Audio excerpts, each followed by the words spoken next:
հին ավանդույթներից մեկն է, էլի։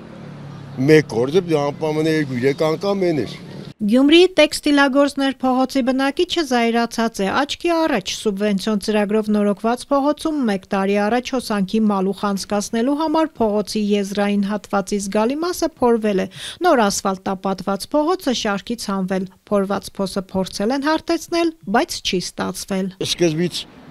փոխանակցենք Ջրագիծը քաշեն, ասֆալտը կենեն, հետո կփորեն նորից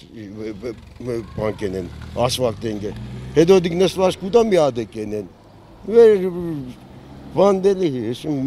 ազգի մենտալիտետի մեջ այդ բանը կա էլի։ Քաղաքաշինության տեսչական մարմինը փողոցի ավարտական ակտը հենց այս պատճառով չի ստորագրել, ասում է մարզային կառույցի ղեկավար Տիգրան Ղազարյանը։ Փորվել էր նոր արած ասֆալտը, փորվել էր եւ կաբել էր անցկացվել եւ մենք այդ հիմքով չենք ընդունել այս փողոցը։ Այստեղ վեճը 3-ի մեջ է՝ քաղաքապետարանի, շինարարի ու մասնավորի, թե ով փողոցը նախագծով նախատեսված տեսքի կբերի, տեսչական մարմնին չի էլ հետաքրքրում։ Իսկ քանի դեռ ավարտական ակտը ստորագրված չէ, շինարարը ֆինանսապես է պատժվում։ Ես ինչքան գիտեմ 50%-ը պետությունը պետք է տար, պետությունը իր հասանելի գումարը չի փոխանցել, որտեղ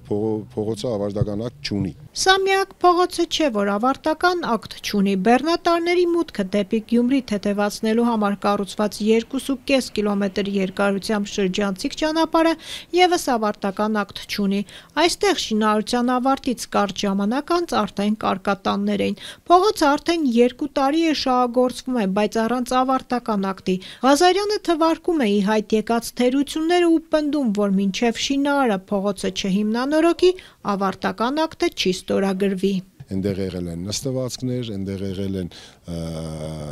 մայթերի թերություններ են եղել, այնտեղ գազատարը ինչ որտեղ մայթի այս այնպիսի հատվածով էր անցնում, որ անանցանելի էր մայթը, իսկ հիմի այս մի տարվա ընթացքում մեզ չընդունելուց հետո բազմաթիվ ուրիշ թերություններ են իայդեկե ընթացիկ ու եթե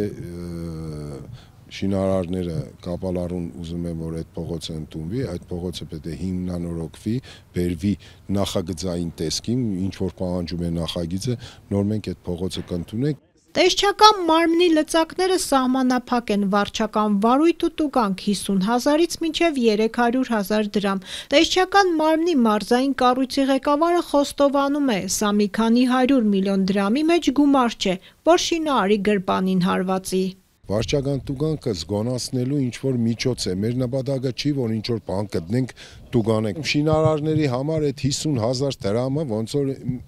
մեզ համար ասենք 3,000 դրամը կամ 2,000 դրամը, շինարար ասենք 50 միլիոնանոց շինարարություն անում, իր համար այդ դրա համար մենք աշխատում ենք, որ խախտումներ չլինեն, մեր համար տուգանքը չի կարևորը։ Շինարարության որակի հիմնական հսկողը տեխնիկական վերահսկողն է, դրա համար պետք է լիցենզիա ունենալ, իսկ որևէ օբյեկտի վերահսկողություն իրականացնելու համար մրցույթ շահել։ Ամենօրյա ռեժիմով վերահսկողություն իրականացնող տեղհսկողն ու շինարարը սովորաբար համատեղ են աշխատում, հաճախ էլ աչք փակում թերությունների վրա։ Տեսչական մարմինը նաև տեխնիկական վերահսկողներին է հսկում ու կարող է ընդհուպ լիցենզիայից զրկել։ Խիստ ցույցում է մեզ տրված, որ երբ որ մենք տեսնում ենք, որ տեխնիկական հսկողը շարունակապար տարբեր շինարարությունների վրա իր պարտականությունները պայմանագրով պարտականությունները չի կատարում, պարբերաբար ասած 2-3 անգամ մենք անպայման, եթե մի անգամ արդեն պատասխանատվության ենք եկնարկել ու տեսնում ենք, որ այդ մարդը չի ուղղում, մենք առաջանում վարույթ ենք անում, տուգանում ենք ու առաջարկում ենք լիազոր մարմնին նշված տեղհսկողության կազմակերպությանը զրկել լիցենզիայից, որովհետև